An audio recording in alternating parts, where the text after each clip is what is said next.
Leave. Only family is allowed here. 5 words, spoken on a gravel path, lined with white peonies, in front of double-glass doors that Athena Sinclair had flown 18 hours to reach. A string quartet played on the other side, something soft and perfectly rehearsed, the music drifting out into the December air like the last detail of a world she was no longer allowed to enter. She had her carry-on in her hand. The luggage tag from Heathrow was still attached. Her back ached from the economy seat. There was that particular heaviness behind the eyes that international travel leaves, the kind that makes everything feel slightly unreal, slightly delayed, like watching yourself from 2 steps behind. And her father was standing between her and the door.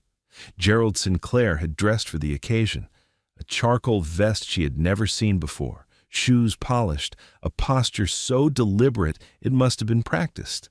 He stood the way men stand when they have decided in advance how a conversation will end. He told her she needed to leave. He told her only family was allowed. He told her that the invitation, the foil-pressed Crane and Company invitation with her name printed on it in clean serif type, had been a mistake.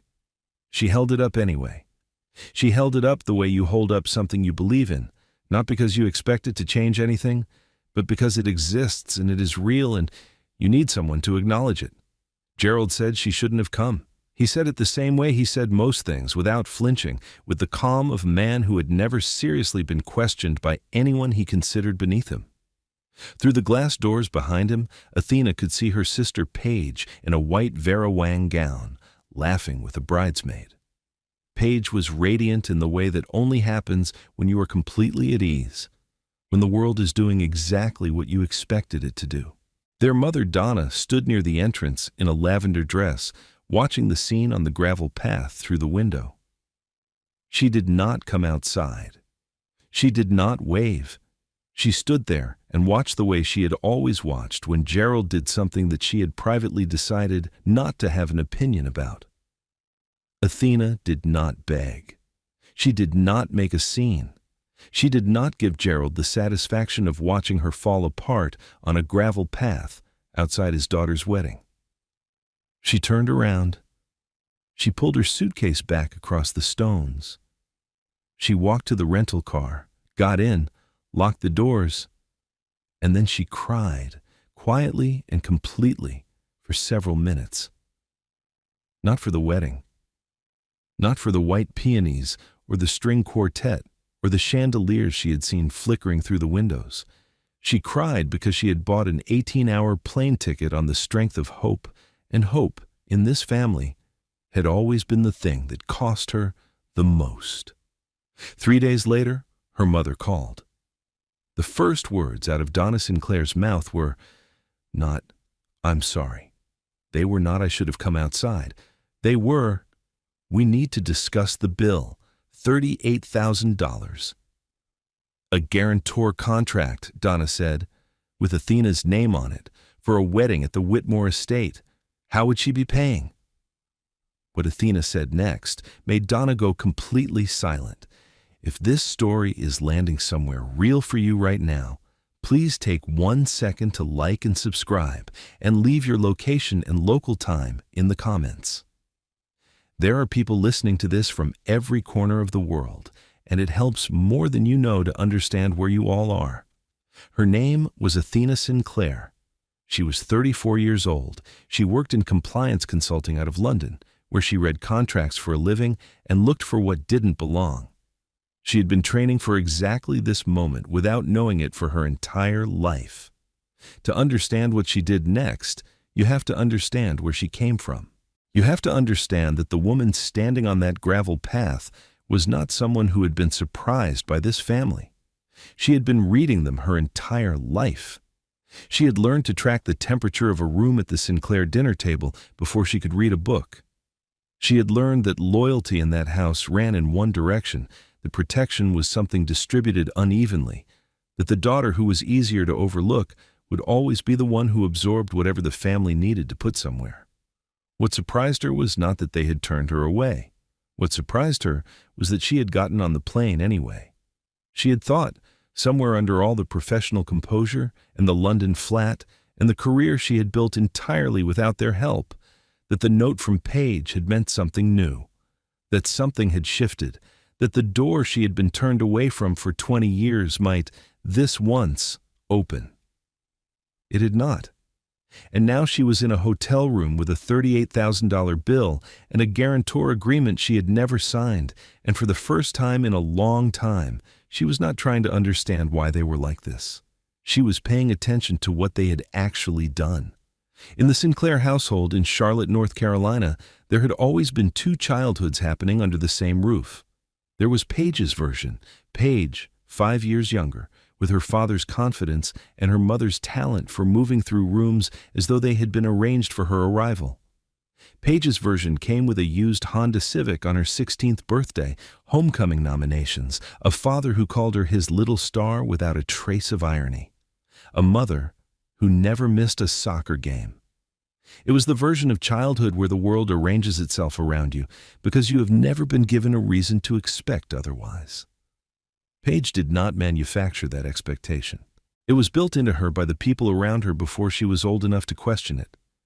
And then there was Athena's version, the version where she filled out her own college applications at the public library because nobody reminded her that deadlines were coming. The version where she ran tutoring sessions after school to build a savings account because she understood, with the particular clarity of a child who has had to read the room since she was very young, that no one was going to hand her a car at 16 or help her move into a dormitory at 18. The version where she learned to read tension in a household the way a sailor reads weather, early and accurately, because the path of least resistance in the Sinclair family ran directly through her, and she needed to know when it was coming. Gerald ran a building supply store on the south side of Charlotte, a cinder block building with a leaking roof and 3 part-time employees who cycled out every season. He described it like a business empire. He described himself the same way, a man of authority, of standing, of carefully maintained appearances. The Cadillac he couldn't quite afford, the civic associations he attended, the opinions he delivered on national affairs to anyone who would listen. The reality was a store that had been slowly going under for a decade, supported by Donna's careful household management and a willingness to reach for credit when the gap appeared. Donna kept the house and kept the peace, which in practice meant agreeing with whatever Gerald decided, managing the family's public appearance, and redirecting conflict toward whoever could absorb it most quietly.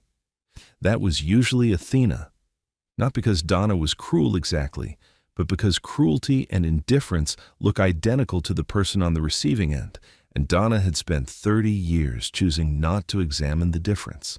Athena left at 18 with a partial scholarship to UNC Charlotte and $43 in her checking account. Nobody drove her to campus. Nobody helped carry boxes to the dormitory. She did not expect them to. She had understood for years that the resources of this family, emotional and financial, were allocated by a logic that had nothing to do with fairness and everything to do with which daughter made Gerald feel better about himself. She spent her 20s building something solid. Community college first, then the transfer, the scholarship she renewed every year by grades alone, the slow, careful accumulation of a professional identity. At 27, she took a position with Whitfield and Crane Consulting in London. Compliance analysis. The kind of work where you read contracts line by line and locate the discrepancy, the clause that shouldn't be there, the signature that doesn't match. She was extraordinarily good at it. She bought a 1-bedroom flat in Canary Wharf, small, clean, hers, every square foot paid for with money she had earned. She had not left home. Home had left her first, and she had simply built another one in the space that remained. The invitation arrived on a Tuesday in late September. A heavy cream envelope, foil-pressed letterhead, Crane and Company stationery. Inside, a formal invitation to the wedding of Paige Sinclair and Tyler Redmond at the Whitmore Estate in Charlotte, December 14th. Black tie optional. She looked up the venue. A restored plantation-style property with crystal chandeliers, manicured boxwood gardens, a long gravel drive, and a starting package of $25,000. For a family that had not fixed the air conditioning in the building supply store in 4 years, this represented a serious reach. What stopped her from throwing the invitation away was the note Paige had tucked inside. Handwritten on a separate card, her loopy, unhurried script. It wouldn't be complete without you. Please come. P7 years. In 7 years, her parents had called her exactly when they needed something. A cosign question Gerald quickly retracted. A medical bill Donna wanted translated. Paige called on birthdays, and sometimes Christmas was a group text. The family existed in her life as a series of intermittent requests dressed in the language of relationship. And now this, an invitation and a personal note from her sister. There is a difference between forgiveness and curiosity, and Athena was holding the second one with both hands. She booked the flight that weekend. $1,400, London Heathrow to Charlotte Douglas economy. She told herself she was going to see if anything had changed. She told herself it was research, not hope. Her closest friend from college, Rachel Torres, now a paralegal in Charlotte, sent a single text when she heard, "You're actually going?" Bold move. Athena should have listened to the tone. She landed at Charlotte Douglas on a Friday evening in December. The terminal smelled like Cinnabon and jet fuel, familiar and foreign at the same time, the smell of a place you grew up in that has continued without you. She picked up a rental car at the Hertz counter and drove to the Hilton Garden Inn near the University District. She had not stayed at her parents' house when she visited in years. Nobody questioned it anymore. The arrangement had settled into the category of things everyone understood and nobody discussed. From the hotel room, she called Paige. It rang 5 times before she answered. "Hey," Paige said, too brightly, the brightness of someone performing a welcome rather than feeling one. She asked if there was anything she should know about the next day. Paige said, "Just be at the venue by 2. Ceremony starts at 3, and her voice had that clipped quality that meant she was in a room with other people and did not want to say much. She hung up before Athena could ask anything else. The call to Donna was worse. Donna picked up on the second ring, and the first thing she said was, "Oh, you actually came." I thought, well, the flight was so long, I figured you'd change your mind. She did not say she was glad. She did not say she would see her tomorrow. She said she had assumed Athena would not show up. And the way she said it, not with cruelty, but with mild surprise, as though Athena's absence would have been the expected and manageable outcome, told Athena everything she needed to know about her mother's level of investment in having her there. Athena told her she would be at the venue by 2, ended the call, and sat on the edge of the hotel bed in her coat with her suitcase still standing upright by the door. Something was wrong. She could feel it the way you feel a change in cabin pressure, nothing visible yet, just a shift that makes the air feel different against your skin. She did not sleep well that night. She lay in the dark thinking about the single text from Rachel. Bold move. She turned the phrase over.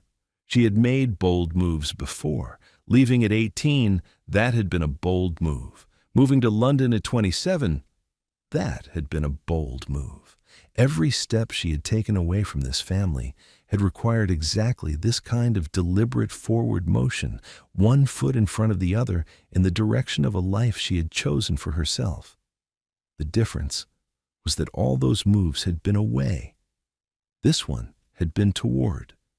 And toward had always been the dangerous direction with the Sinclairs. Saturday, December 14th, she dressed carefully. A fitted navy dress she had bought on Regent Street specifically for this occasion. Low heels, pearl studs, nothing that tried too hard. The kind of outfit that says I belong somewhere without requiring the room to agree. The Whitmore estate sat at the end of a long gravel drive, lined with bare magnolias strung in white lights, and from the drive, she could see the chandeliers through the tall front windows, could hear the string quartet warming up, Pachelbel drifting out over the boxwood hedges. It was beautiful in the way that expensive things are beautiful, with no room for anything unplanned. And her father was standing at the entrance, not inside, not at the altar. Outside, on the gravel, in the charcoal vest, hands in his pockets, next to a leased Escalade with the dealer plate still attached, waiting for her with the particular stillness of a man who has positioned himself exactly where he intended to be. He told her to leave before she could say his name. She held up the invitation. He said it had been a mistake. She looked past his shoulder and saw Paige through the glass, laughing with a bridesmaid, the white gown brilliant under the chandelier light. She saw her mother in the lavender dress near the entrance, watching, not moving, not coming outside. She did not beg. She turned around and walked back across the gravel to the rental car, and inside it, with the doors locked and the engine running, she let herself feel what it actually was. Not just embarrassment, not just the social humiliation of being turned away from a door. The deeper thing. The thing she had been carrying since she was a child, filling out college applications in a public library while her family took her sister to buy soccer cleats. She had let herself hope they had changed. They had not. Back at the hotel, she sat in the navy dress for an hour with the television muted before she called Rachel at 8. She told her everything. Gerald at the entrance, Donna watching through the glass, Paige laughing in Vera Wang while she stood on the gravel with an invitation that meant nothing to the people who sent it. Rachel listened to all of it. Then she said, "People don't do that unless they need something from you, or unless they are hiding something." She told Athena not to rebook her flight yet. "Stay in Charlotte," she said. "Something is going to happen. I can feel it." Athena pulled up the British Airways website on her laptop. Row 34, aisle, change fee $260. Her cursor sat on the confirm button. She did not click it. Some part of her, some compliance-trained, pattern-recognizing part of her, understood that Rachel was right. She had been turned away from a door in a way that did not make sense yet. It would make sense. She just had to wait for the document. 3 days passed. Nobody from the family called. Athena worked remotely from the desk by the window, reviewing audit files for a Zurich-based client who did not care that her personal life was in the middle of something difficult. Contracts do not have feelings. They say what they say. That had always been the comfort of the work. On Monday, she made the mistake of opening Instagram. Paige's feed had flooded overnight. The Whitmore estate in golden hour light, the kind of light that makes every surface look like it was chosen. The arch of white roses. The 5-tiered cake, buttercream, probably $2,000 by itself. Paige and Tyler under the chandeliers, her smile so wide it reached her eyes, his hand at the small of her back. 47 photographs, and not one of Athena, not one mention of her, not one acknowledgement that a sister had flown 18 hours and stood outside on the gravel with an invitation in her hand. The record of the day was seamless. Athena did not exist in it. Then she saw her mother's post. Donna had uploaded a collage, Paige as a toddler, Paige at prom, Paige with Gerald walking down the aisle. And at the bottom, tucked in like an afterthought, a photograph of Athena and Paige as small children, maybe 8 and 3 years old, sitting on the porch in matching sundresses. The caption read, "So proud of both my girls." Athena stared at the word both until it stopped making sense. Donna had gone back a decade, past every year of silence, past every unreturned call, past the gravel path and the glass door, to pull out proof of inclusion that no longer existed. Because the cousins and neighbors who followed her would notice if only one daughter appeared in every frame, and Donna could not afford to explain that. So she reached into the archive and produced a version of the family that was easier to present. Some performances you can watch, others you can only survive. She closed the app and sat with the phone face down on the desk and thought about the photograph, the one of her and Paige as children, and about the specific effort it took to locate it, to upload it, to write the caption. Her mother had done that work deliberately, not out of guilt, out of maintenance. The story of a complete and loving family was a story Donna had been telling for a long time, and a wedding where one daughter did not appear in a single photograph required explanation, or at least required the kind of archival evidence that could make the explanation unnecessary. Athena was useful to her mother even now, even from the gravel path, even from the hotel room 2 miles away where she was eating crackers from a vending machine and watching the ceiling. Tuesday morning, 9:15, her phone rang. Donna. Athena had a professional rule. You do not dodge a call when you don't know what the other side is holding, she answered. Donna's voice was stripped down to its functional components. No warmth, no greeting. We need to discuss the bill, she said. The Whitmore estate. Total $38,000. Your name is on the agreement. How will you be paying? Athena said clearly and immediately that she had not signed any agreement, that she had not been asked to sign any agreement, and that she had not been told one existed. Then Gerald came on the line. He had been there the whole time, just waiting. Don't play dumb. Your name is on that contract. You're the guarantor. You owe this family, she told him again. She had never signed a guarantor agreement for the Whitmore estate or for anyone associated with Paige's wedding. He told her someone had to have signed it, demanded to know who she thought had done it if not her. She said she intended to find out. He said she was ungrateful, told her to handle the bill, and hung up. She sat in the quiet of the hotel room and let the words settle. Contract. Your signature. Guarantor. She knew exactly what those words meant. She also knew what a forged signature meant under the law, and she knew which questions to ask and in what order. She called the Whitmore estate at 10:30. Asked for event coordination. A woman named Karen Mitchell answered, professional and measured, the voice of someone who managed other people's most important days and had learned not to be rattled by anything. Athena introduced herself, identified the event, and said, There is a guarantor agreement on file with my name on it, and I did not sign that document. The pause that followed told her everything. The particular kind of silence that happens when someone stops typing because what they have just heard is serious. Karen Mitchell told her to submit a written request with government-issued identification. The legal team would send a scanned copy within 48 hours. Athena drafted the letter in 12 minutes, attached a scan of her passport photo page, sent it certified email with read receipt requested. Then she called Rachel. It's real, she said. There's a contract with my name on it, and I never signed it. 3 seconds of silence. Then, okay, now we work. The family campaign began on Wednesday, coordinated with the efficiency of people who had been building toward it. Aunt Caroline went first, her voice warm and carefully constructed, the tone of a woman who had rehearsed every word. Athena, honey, your mother is beside herself. She says you promised to cover the venue, and now you're backing out. Think about your parents' health. Think about what this is doing to them. Uncle Roger followed with a 4-paragraph email, subject line, Family First, single-spaced.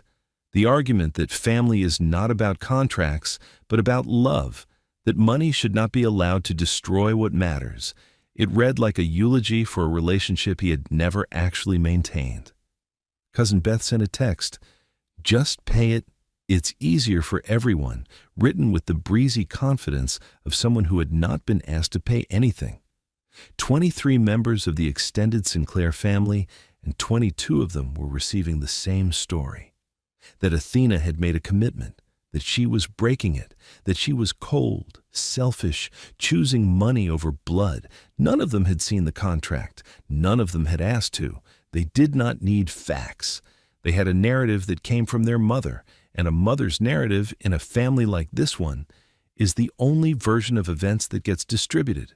Athena screenshotted every message, every voicemail, every email, and organized them chronologically in a notes file. Compliance training teaches one thing above everything else. Document everything, especially when someone else is writing your story without your consent. Then, a text from a number she almost didn't recognize. Cousin Dylan, Aunt Caroline's son, 26 years old, quiet, the one at every family gathering who watched while everyone else performed. Hey, something feels off. Mom keeps saying you promise, but I don't think that's the whole story. Want to talk? She typed back, not yet. Keep your eyes open. A single thumbs up in reply. One person out of 23. One person who thought to ask rather than judge. Here for a moment, I need to pause. Because this is the part of the story where everything is about to shift. And before it does, I want to ask you something directly. If you have ever been the person your family calls only when they need something signed or paid or blamed, if you have ever sat at the edge of a family gathering knowing the story being told about you in that room is not your story, then you already know what Athena was feeling in that hotel room in Charlotte. And if this is resonating, please subscribe. These stories take everything I have to find and tell, and knowing you are here makes it worth it. Paige called Thursday afternoon. No warmth in her voice, no pretense of sisterhood, just the flat directional tone of someone calling to close a transaction. She said Athena needed to write the check. She said Athena made 6 figures, and $38,000 was nothing. She said she just needed to stop being dramatic and handle it like an adult. Athena asked if Paige had known that their father had put her name on that contract. The silence that followed lasted 5 full seconds. When you are counting, 5 seconds is a canyon. It is wide enough to fall into. Paige said, "It doesn't matter." Athena said, "It matters to me." Paige said, "You left this family. You moved to London and disappeared. You don't get to come back and play the victim now." Athena ended the call and set the phone face down on the desk. Her hands were steady. Not because she was calm exactly, but because something had locked into place. Paige knew. She had known the whole time, and she did not care. She had written the personal note, "It wouldn't be complete without you," knowing her father was going to turn Athena away at the door. She had written it anyway. The contract was on its way. Friday morning, Gerald called.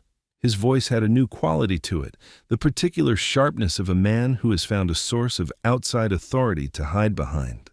He said he had spoken to a buddy in real estate law, and the guarantor contract was legally binding.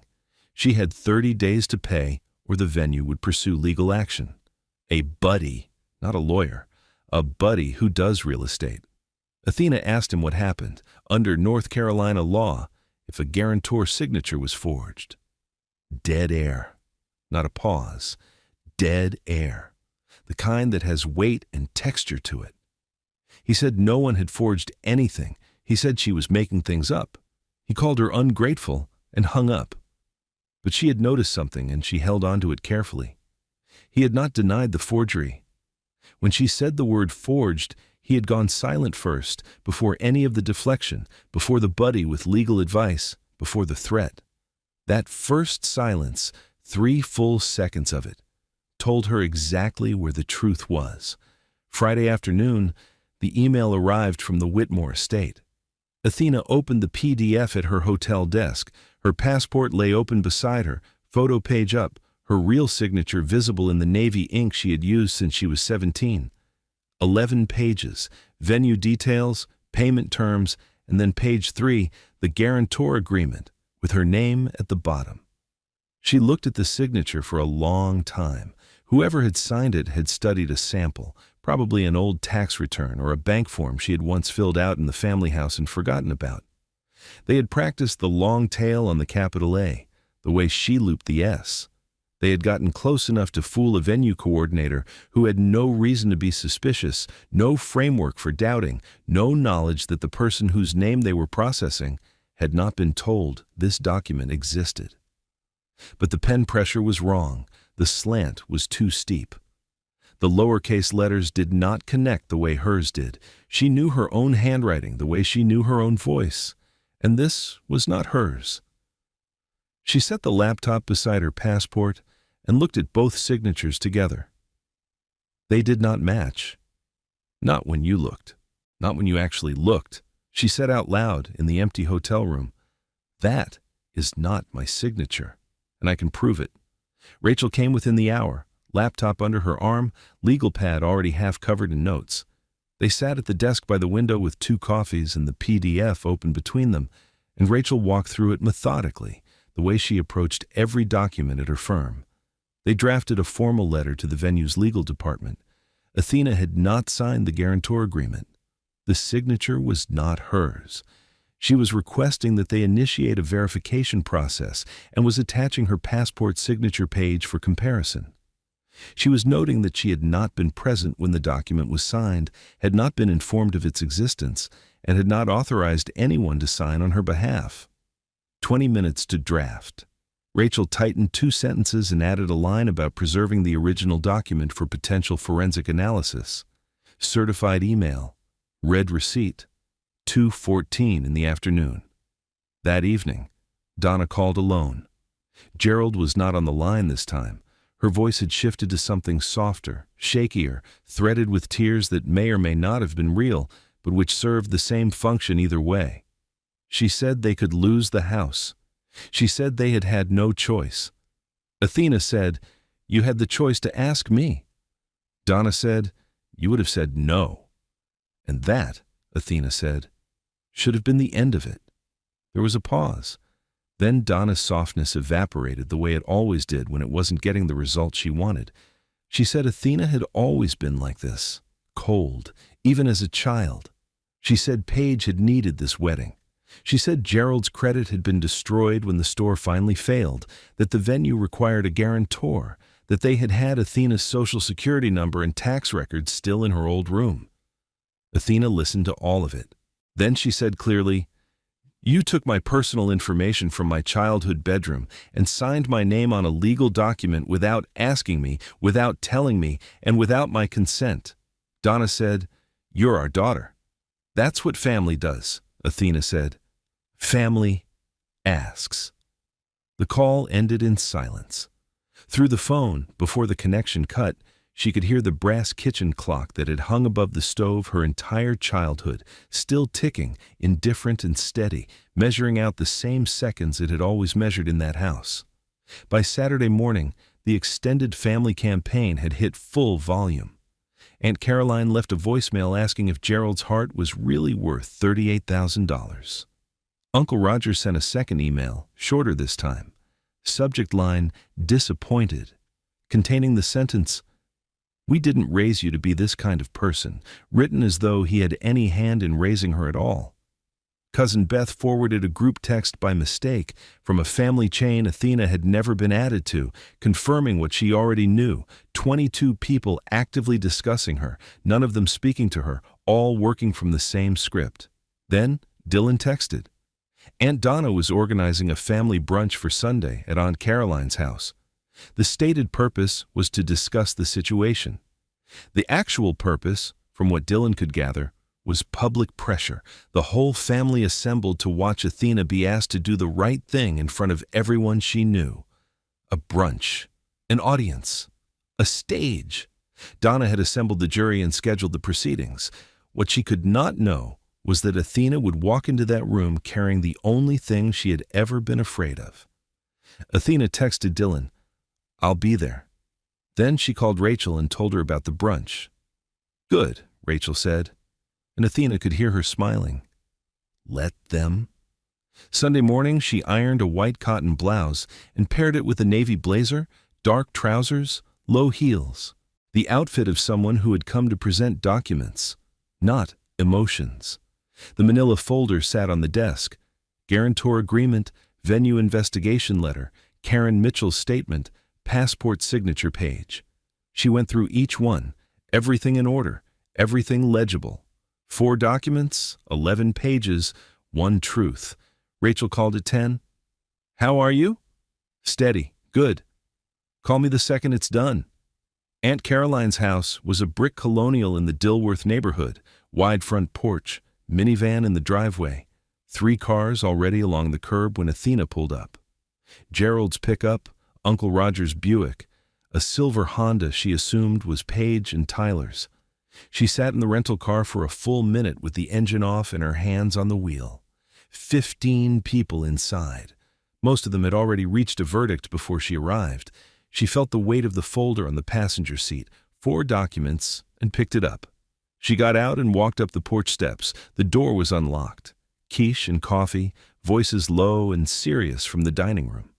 She stepped in. 15 faces turned. Gerald saw her first, his jaw tightening. Donna smiled the smile that did not reach anywhere near her eyes.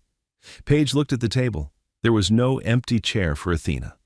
Dylan stood up and pulled one from the kitchen. Gerald opened in his board meeting voice, thanking everyone for coming, framing the situation as a contractual matter, a commitment made and broken, a daughter refusing to honor her word. Donna followed with the performance of a grieving mother, cloth napkin at her eyes, voice breaking, saying she had never wanted this to become public.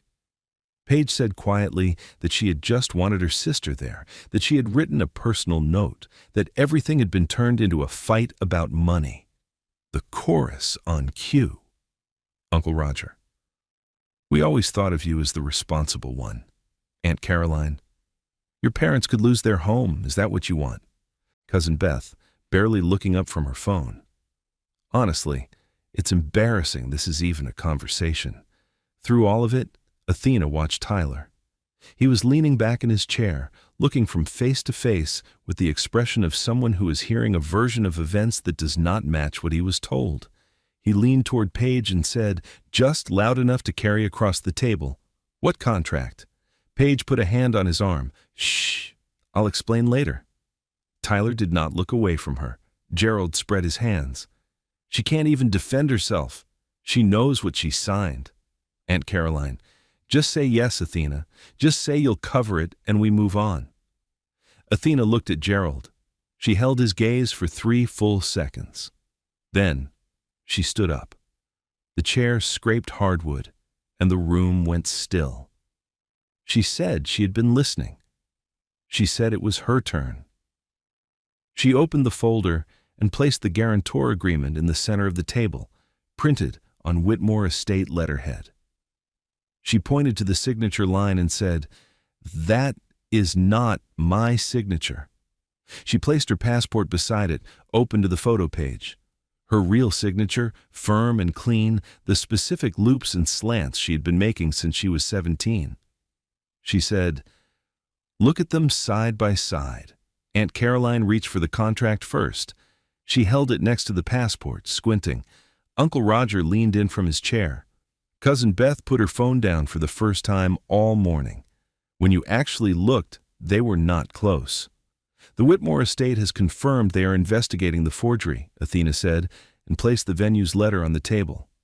All collection activity against her had been suspended pending the investigation. She let the room read it. She let the silence do the work that no speech could do. Gerald's face had gone the color of wet cement. Aunt Caroline set the contract down on the table as though it had gotten too hot to hold. She looked at Gerald. "Gerald, is this true? Did you sign her name?" His voice cracked when he finally answered. He said it had been for Paige. He said there had been no other option. He said their credit had been destroyed when the store failed. He said the venue required a guarantor. Uncle Roger stood up from the table, his face flushed to the collar. "You committed forgery. On your own daughter's name." Donna reached for Gerald's arm. "We were desperate, Aunt Caroline. I asked you, Donna, last month to your face. I asked you if Athena had agreed to help with the venue. You looked at me and said yes." Donna said nothing. At the far end of the table, Tyler pushed his chair back. He turned to Paige. His voice was not loud. It was the kind of voice that carries precisely because it is controlled. "You told me your parents were covering the venue. You told me Athena was just helping with flowers." He paused. "You knew your father forged your sister's name on a legal contract, and you said nothing to me." Paige reached for his hand. "It's complicated, Tyler." "It's a crime." His voice was steady and quiet and utterly serious. "It's not complicated. It's a crime." The room fractured. Gerald and Donna on one side, exposed. Paige beside them, reaching for Tyler while he withdrew. And Athena standing at the end of the table with an open folder and nothing more to add. The documents were doing exactly what documents do when they are presented clearly and honestly to people who have never seen them before. She raised one hand. Voices stopped. She said 3 things. She had never signed that contract. She had zero legal or moral obligation to pay $1 of the $38,000. She had flown 18 hours to attend Paige's wedding. She had been turned away at the door by the same man who had forged her name because he was afraid she would find out. She did not hate anyone in that room. But she would not carry debts that were never hers, and she would not apologize for refusing. She gathered the documents, returned them to the folder, picked it up. She said, "Kindness is not a contract. Being family is not a blank check." Then she walked out. She was halfway to the rental car when Tyler's voice came through the open window. "You lied to me about the money. You lied about your sister. What else have you been lying about?" Athena did not stop. She got in the car and started the engine.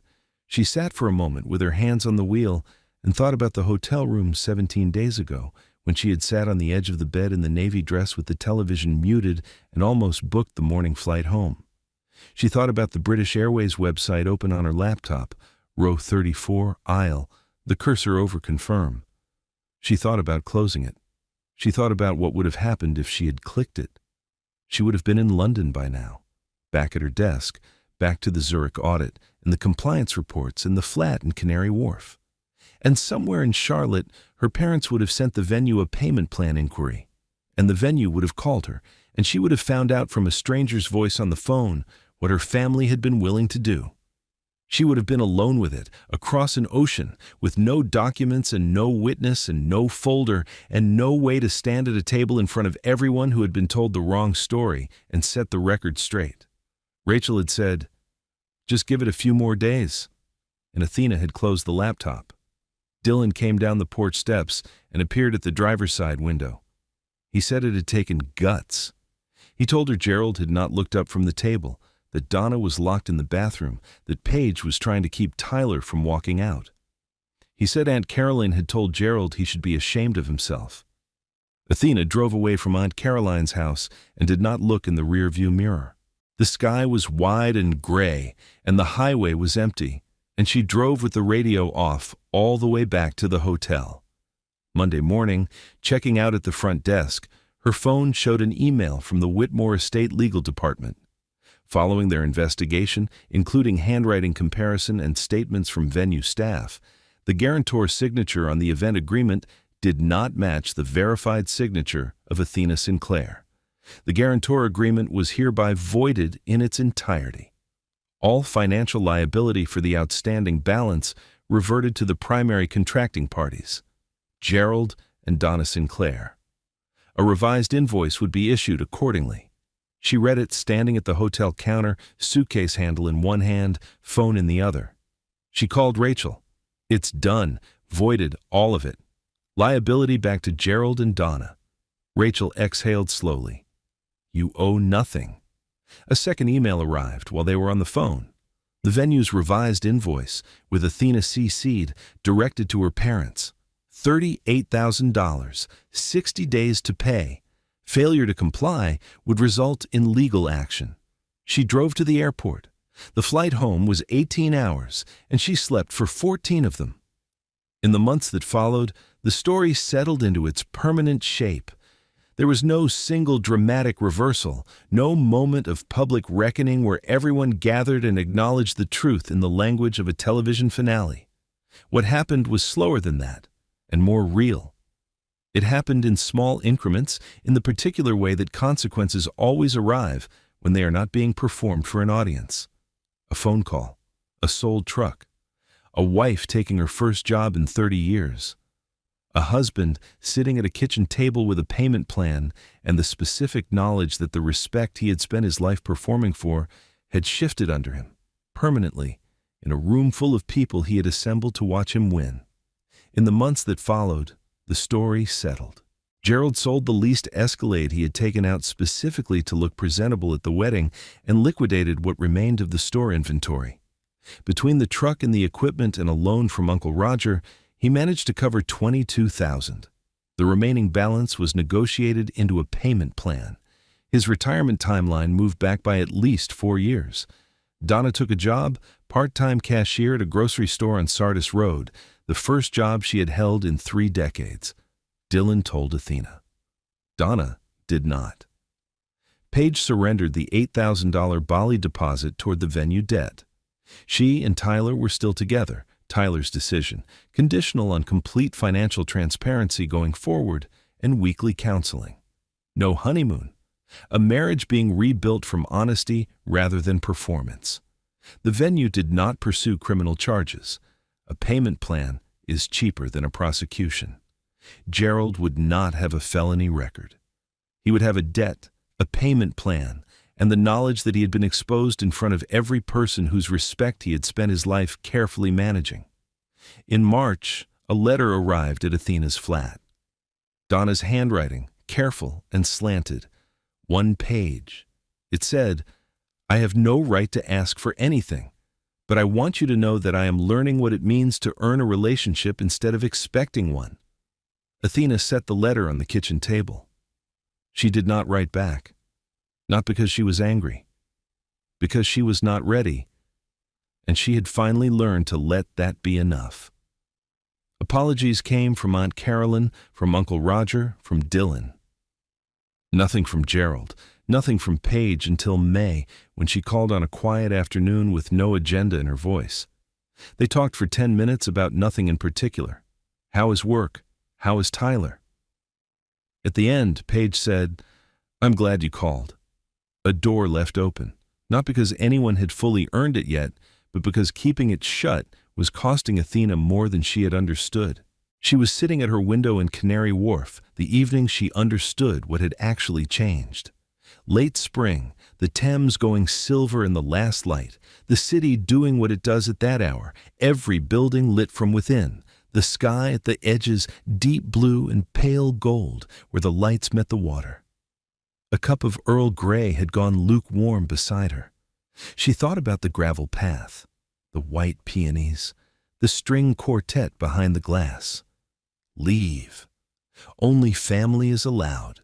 Her father had been right in a way he had not intended. Only family was allowed.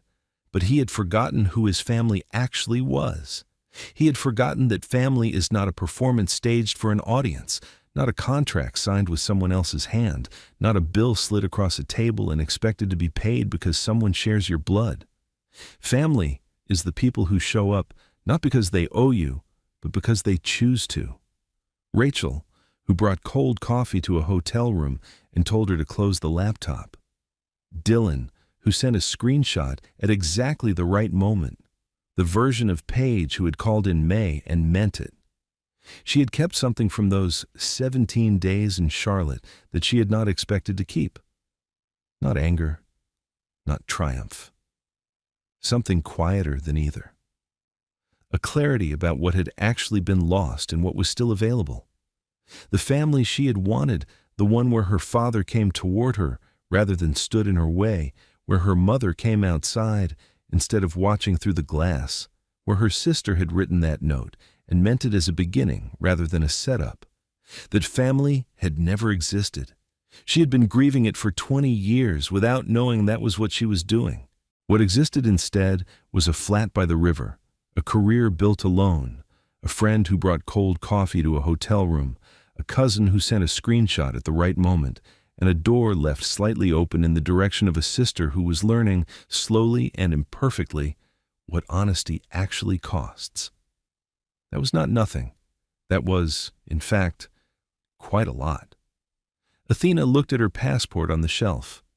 The signature inside was hers, clean, certain, unmistakable. She was 34 years old. She worked in compliance. She lived alone in a flat by the river. And she was still learning day by day that saying no to what diminishes you is the same thing as saying yes to who you are. Nobody signs her name but her, and that is finally completely enough. That is Athena's story. And if you have stayed to the end, I think some part of it belongs to you as well. So here's what I want to ask you. Not just how it made you feel. Tell me what you are going to do differently this week. Set one boundary. Just one. Name one thing you have been letting go by because it was easier than the alternative. If you have been with this story from the beginning, please subscribe. There is more coming. and I do not want you to miss it. Check the description for more stories like this one. Thank you for being here. It means more than you know.